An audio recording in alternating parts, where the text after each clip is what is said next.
Good afternoon, everyone. Good to have you here as the Wildcats head to the regular season finale. We'll be hosting, obviously, in-state rival Louisville on Saturday, 3 o'clock. Game will be televised on the SEC network. And at this point, we will turn it over to Coach. Sure. Thanks, Tony. Really looking forward to honoring the seniors here. Senior Day, we're going to be recognizing 28 seniors, including Chris Oates. We all know and appreciate the support that the BBN has given Chris. Our fan base, our university, our players care deeply about Chris and the rest of our seniors, and looking to end on a positive note. We all know there's been some ups and some downs through this season, and looking forward to the challenge of competing against a rival at home on Senior Day. So we need to continue to build and play with the great intensity that we did a week ago. As I mentioned after the game and touched on it, again, it was not much different after watching the film. I thought our guys played extremely hard. I thought our coaches gave us a good opportunity to be successful. Our players played very hard. They had a great competitive spirit about them and competed and were very physical, gave us our opportunities. We know there's some shortcomings. There's some areas where we need to continue to improve. Bottom line is they were 4 or 5 in the red zone. Positive note for the defense. We held them to field goals on 3 of those. And for us, capitalizing on the drives. I thought having 4 sustained long drives against that team, that defense is good. The negative side, once again, is to come away with 0. Even, with the opener, with an 11-play drive and getting stopped on downs. Obviously, very disappointing getting stopped on downs, but kind of set the tone to be positive for our offense and have the ability to move the football. And then another long drive that ends in an interception. We got to be smart there. Even with our play calls, with forcing it, kind of take what they give us there, at least get on the board, gives us some momentum. So there was a lot of good things to build on, and some areas where we'll continue to fall short that we have to address and get better. Again, I want to compliment Louisville, Coach Satterfield. Their team is a very good football team coming off a big victory against a ranked opponent coming in here. So big game for both of us, and really looking forward to the challenge. Mark, for you as a coach, how big a game is this for you? I know it's always big on the next game, but speaking as a coach, I know for the fans and players, it's a real big deal. You know that. It's a big game, and I'm going to say every game is, because it is. We sit in here and it's a long season, and you have to compete and be ready each and every week. I said it day one when I walked in the door, when we had a lot of work to do and they were a top 10, that it was important. That I recognized that from the first moment I walked in here, that it's important. I never shied away from that, and I won't. It's important to our fan base. It's important to our team. It's the last game of the year, and we need to go compete and play well. Mark, the contract extension, why did you want to make that commitment in season now? Well, John, we made that commitment to each other a while ago, and I kind of feel bad about the timing of it. Nobody, I wasn't very proud of some of the losses, certainly coming after the Vanderbilt game and all that. But I told you, last January, that when Mitch and I and Dr. Capilouto make an agreement, we make an agreement. And I said that about Jimmy and lawyers and all that stuff. But we have worked together so long that we have a great commitment to each other and a trust and a belief in each other, and the stability was important. And early in the season, there was a lot of noise, and I just simply said, I'm committed to this. I'm not going anywhere. I'm committed to this place, and they vice versa. And so, it was agreed upon when things were really good. But obviously, I feel bad for Mitch and Dr. Capilouto and not doing my part, truthfully. After that game, believe me, I better just stop there. I felt very bad about it, about that loss, and some of the parts of the season. Which, based on what you just said, as it relates to the contract extension, were the years and the commitment that they show more important than the dollars themselves? Absolutely. It's important, and I think, you know, the contract that I had also could roll over for a very long time. And, you know, we got to that point where it was like, okay, I think that piece of it, we know we could let go, you know, and move on from the automatic rollovers and things of that nature. We never know, you know, none of us can predict the future, you know, and so, you know, it was a commitment. I was appreciative. It's simply as easy it was the last time. For me, it's like, you know, I know I'm committed here. If that proves to everybody, some people quit talking about things. Now I know we lost, so everybody started saying the other way. But you know, I get it. So take the good with the bad. I've been here a long time, but I'm committed to this place and have been. This is my home. This is a place that I've helped build to this point. We have built it to this point. Do we want more? Yes. I think we want to continue to grow. Dr. Capilouto expects more. Mitch expects more, and I do. And you know, I want to continue to build, continue to have the continuity, and I want to improve. And there's a lot of people that would like to have the stability that we have had, and there's a lot of people that would, much like us, be driven to compete at higher levels as well. Mark, there were rumors that some big-time programs were coming after you pretty hard. How seriously did you listen to any of their pitches? I don't talk about any of that because I don't like to disrespect any school or anybody or anything. I think with the work that we've done here, I think it goes without, you know, I mean, I don't need to say anything. I mean, I think, you know, there's a lot of people over the years that have inquired, and it's, I don't go, I really don't push that. I'm in season, I'm committed to my players, I'm committed to this place, and I've never strayed 5 minutes from that. Mark, were you encouraged by the way your offense was able to move the ball in the fourth quarter? And if you were, was there anything you could take from that over to the Louisville game? There is. I think the drives, even early, the drives, you know, an 11-play drive, a 13-play drive, of course, you know, we want to start ending in some points, but I think that is encouraging. But to go 99 yards against a team like that and score a touchdown and then back it right up with another 70-yard drive, and we got to get those points there, and we're one score away, and that's why we had to take the 3 at that moment and give us an opportunity, and we did get the ball back. It's also encouraging that the defense made some critical stops in some really big moments and against an extremely physical team, and so, you know, I think that shows a lot of the guts and determinations and things that we've done through the years to put ourselves in a position to win games. Ramon Jefferson, Mark, not on the senior day list. Is he going to try to apply for a medical red shirt, maybe come back next year? Yes, could possibly, yeah. He is on the list. Does that mean JJ, much like last year, there's guys that are on the list that already went through senior day that won't go again. That went through senior day last year and came back. I think there's 6, right? So he'll have an option, you know, decision to make and things to look at. The goal line has taken some flack this year, obviously. The fact that you were able to establish the tempo against Georgia and kind of keep it for the whole game, what does it tell you about maybe some improvements they've made up front? Well, I think it definitely is improvement. I think you know, we've worked hard to, again, the last several weeks talk about building and doing the things we're doing well, and maybe eliminating some of the things where areas where we're falling short and put them, because our players play hard. They always have, and so, you know, we need to make sure we're doing a good job of putting them in a position. I thought they really strained and played to a high level.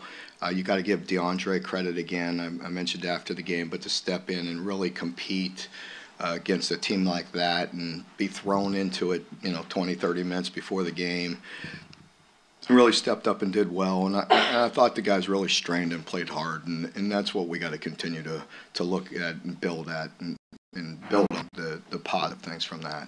Any update on Kenneth, things are good. I said it after the game that they appeared to be going well. I told you I'd update it today. Again, things to be seem to be positive as it relates to his health. Not finalized yet, so I can't say any more than that other than it's looking good, and continue to make sure we check all the boxes and make sure the young man is taken care of properly. What's it do for a defense offense playing like he did? Ever start out at the spot work, that spot and then bump and then moved over and come back and play like they said? It says an awful lot about him, and I listened to the O-line as we were leaving, exiting the locker room here at the stadium, and as they were talking, and I was here, or Eli was talking to him, and Eli was complimenting to the rest of the group about how his preparation never changes. And I think a lot of young people can learn from that. If you're in a backup role, you're not getting all the snaps that you want, and maybe you're striving for more, to still continue to prepare. And that says a lot about him and his character, because he's constantly working, and when he got that opportunity, he really did well. And with playing will help him in some areas where maybe he was falling short. That experience, and as the things change and the pitcher moves, you got to continue to play at the same level. And we'll need that this week with Louisville's defense. I really think they're doing a really good job of kind of attacking and mixing things up and creating some pressure. And that's an area where we've struggled at times this year. And so we got to make sure we really buckle down and continue to improve even through this last week. Speaking of that, they've, I think, forced 28 takeaways on defense. I think that leads all power conference teams. What are you seeing? Is it just that aggressiveness just leading to a lot of fumbles and interceptions? Yeah, I think that's, a compliment to them. The way they are attacking and moving and line twists and bringing different backers and doing a lot of different things, it's created some big plays for them. After the Vanderbilt game, Will said that this team sometimes has trouble getting up against lesser opponents. When it's a ranked team, they have no problem being motivated. What's kind of the mentality of this team heading into a rivalry game against a hot Louisville team? We'll see. I meet with them at 1:30, so we'll see how it goes this week. I would expect our team to respond and to continue to build on just, again, the energy, the focus, the toughness, the preparation. Last week was very challenging just through the week. The guys did a good job of holding themselves accountable and pushing and working hard to prepare, because as mentally and physically it gets challenging. And again, after that game, as you can imagine, that is a physical game. Kirby said it prior to the game. I'm sure they probably feel the same way after. We do. It's a big, strong team, and it's a physical game. I was pleased with our team stepping up to compete at that level and physically and mentally accepting that challenge. I want to execute in critical moments and make the plays to win like we all do, but that piece of it was elevated, and we need to stay there. Mark, your run defense is even over 250 yards consecutive games now. Georgia's, they're Georgia. But what are you seeing from kind of your defense in the run? Is it more oozing? You talked about not oozing. What's going on? Yards per play. If you look at that in that game, it was very good. It was very even. So you got to play a whole game. And so that's a big, strong, physical team. I thought we had some extremely tough physical fits and played extremely stout at times. And then, you play, some of it is again, perimeter stuff. Some of it is crack replacing. Some of it is things of that nature. It's not just a toughness, we're going to mush you and push you around type of thing, So it all fits together. It's team defense. Overall, team defense was pretty good again. You mentioned Eli earlier. How's he played this year? How's he made that move to center? Yeah, Eli's really coming into his own. I think getting better and better, getting more confident, continuing to find his voice as a leader and, and be that guy in the middle of that offense. And he's getting better, and, love his work ethic and his attitude, and he's getting better all the time. Will's legs were such a big part of last year's game. It looked like he's getting at least a little closer last week to his old self there. I think that's a big piece of it. Definitely can't go without being talked about. I think you look at Will, it's the healthiest he's been in a while. You know, he felt better. Just the threat and just his comfort level of just getting off schedule. You know what I mean? And buying a little time, scrambling. He scrambled on the 99-yard drive. He pulled it down and just took that lane right away. Maybe he was hesitant before just because he wasn't at 100%. And just making those decisions, you know, is important, and it's a threat to a defense. And that got that drive started. You know, and we go on for 99 yards, but that's a piece of it.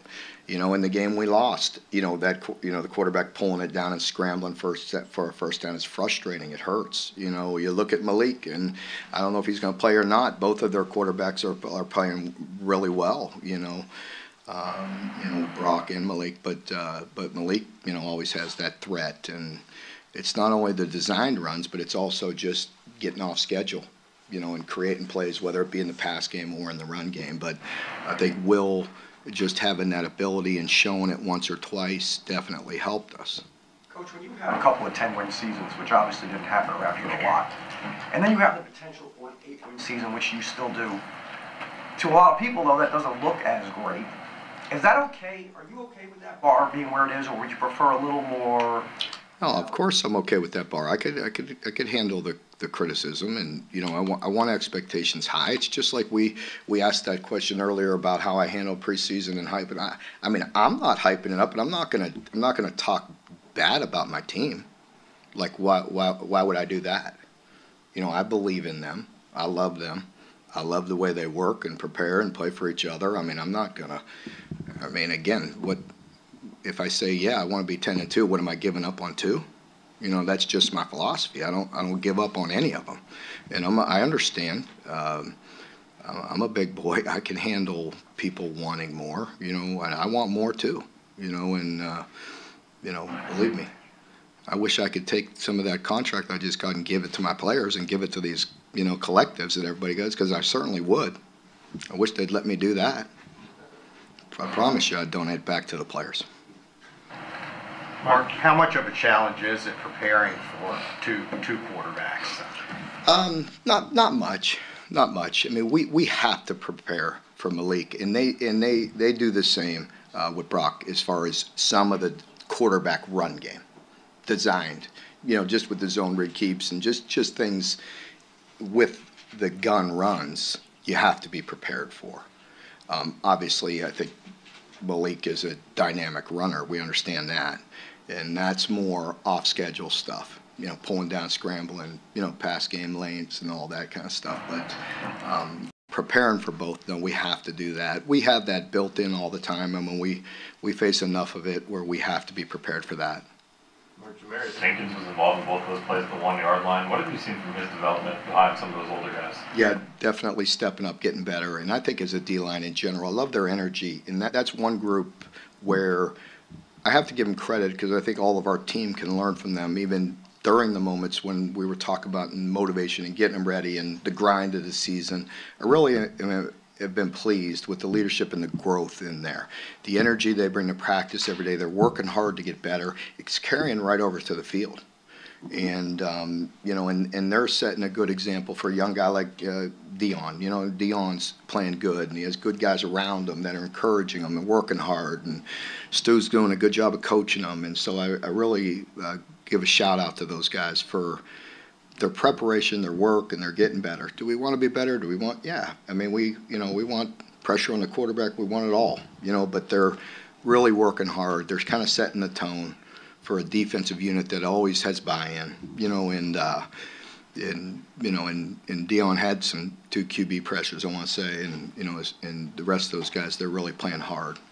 Mark, to my untrained eye, it looked like Zion's shoulders really made some good open field tackles.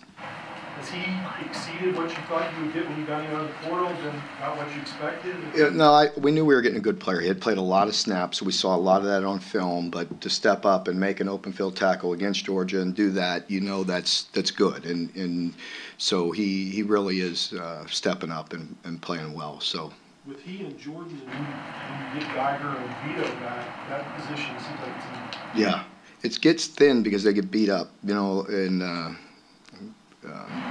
but you know, we need them all, you know, and you play nickel and dime packages, and some of those guys are versatile, but it is good, and do have to recognize Jordan, as you brought up his name as well, because you know, I really think Jordan Lovett's playing at a very good level and playing very fast and very confident for a youngster. And again, I talked about him early in the season, but like, he's one of those guys, again, okay, situation happens, he's thrown in, and he's a guy I'm really not worried about because I know he's going to go. I know he's going to go, and he's going to make some mistakes, but I know he's going to go and play. He's really playing fast, and he's learning with every opportunity, and I love that. You know, that's what would happen. Much like Trevin, like, he's not perfect. He's going to make mistakes, but he's a good player. You know, go play. And sure, at times we really like that experience and want, you know, those guys back. But you also, you know, I'd love to have DeAndre back at any time. You know what I mean? But you also want the other guys to go play. Mark, you've been on the defensive side of the ball your entire career, and you were in D.C. before you got here. When you look at what Brad does, and I know you work in concert with him, how is it that he is able to, what are his strengths when it comes to putting together a defensive game plan for a team like a Georgia or an Ole Miss, or, you know, you got to change it? Well, you know, that's the challenging part of being a defensive coordinator, is you play so many different styles, and you don't always see that in the NFL, but you see it in college. You see many different styles, and so there's a lot of things that we do that stay to the core of who we are, and then the change-ups, you know, are important. And you know, even myself, as when I was a defense coordinator, it's like you had your staple of who you were, and then you get, you know, they may get comfortable, and then there's subtle tweaks off of it, but you know, number one rule is not beat yourself, right? And we're not always perfect at that in any area, but certainly defensively, if you get out of position with so many moving parts, you'll get hurt in a hurry.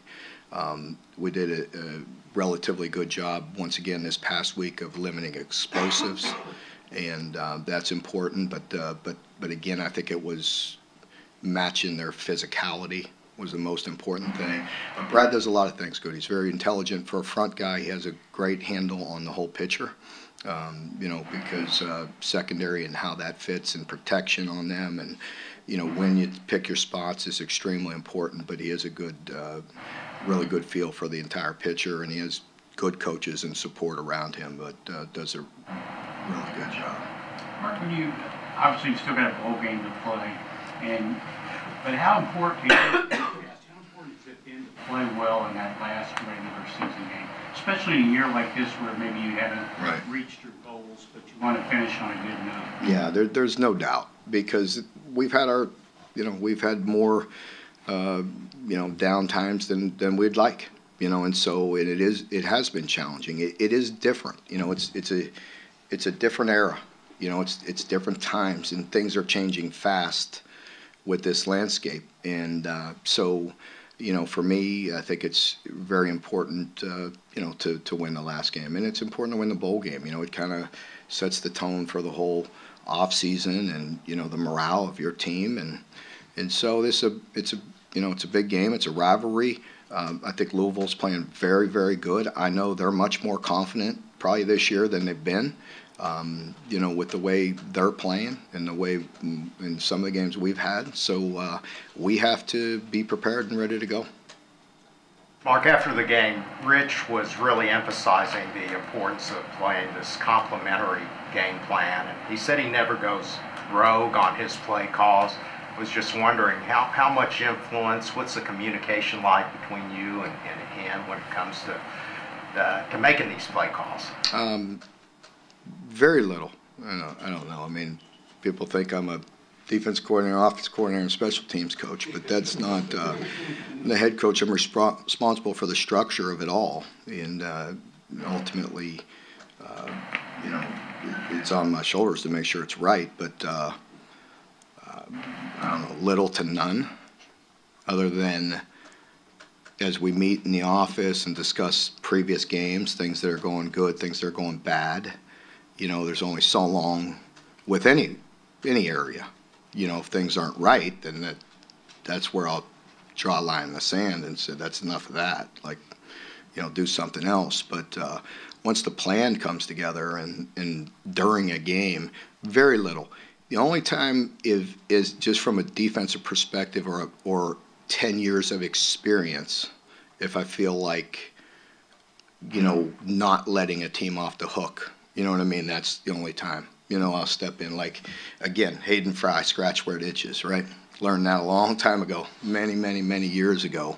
So if, you know, we are doing some of that, and I'm talking 1-2 times a game. Like, okay, we're grinding, or, you know what I mean, keep on pushing until they stop. You know, that might be very few. So, no, it's not my overall input, you know, in play calling. That's his job.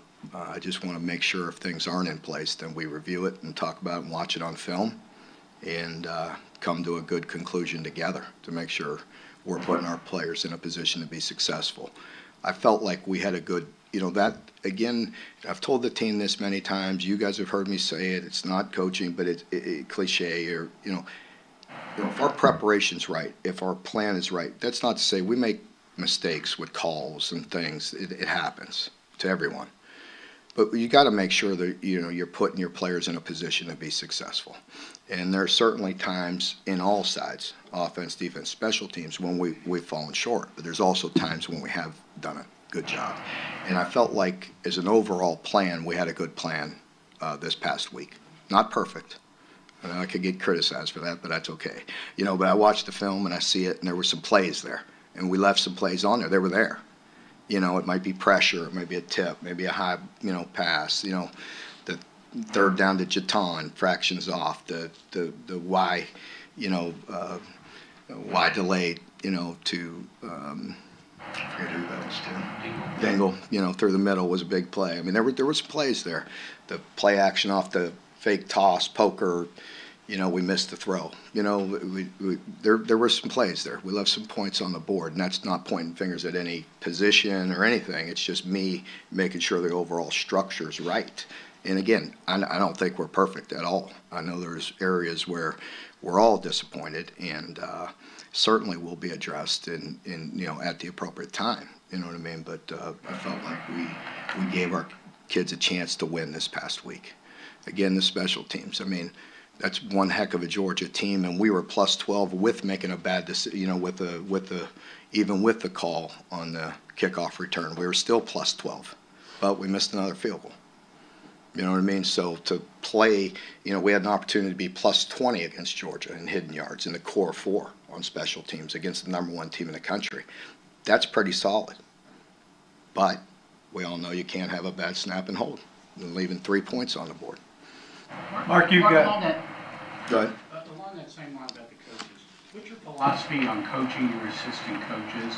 And is that something when you first came here as a new head coach that you kind of have to develop over the years? Well, I think, you know, you always, I mean, we are all held accountable. You know, I have bosses. You know, I have people that I have to answer to, and they do as well. And so, you know, if things aren't right, then, you know, we go through that, you know, and we go through every game and we watch the film, and they have to be held accountable, you know, and make sure their position's playing right, and you know, it's my job, you know, with the football team. There's times this year when, you know, hey, again, I don't need to beat a dead horse, but we've fallen short a couple times, and that's on me. I take pride in having Mitch not have to come over here and talk. You never see us, you know what I mean, and not have to worry about it. Let me handle my backyard. I've always been like that. You know, as a position coach, I'm gonna handle my backyard.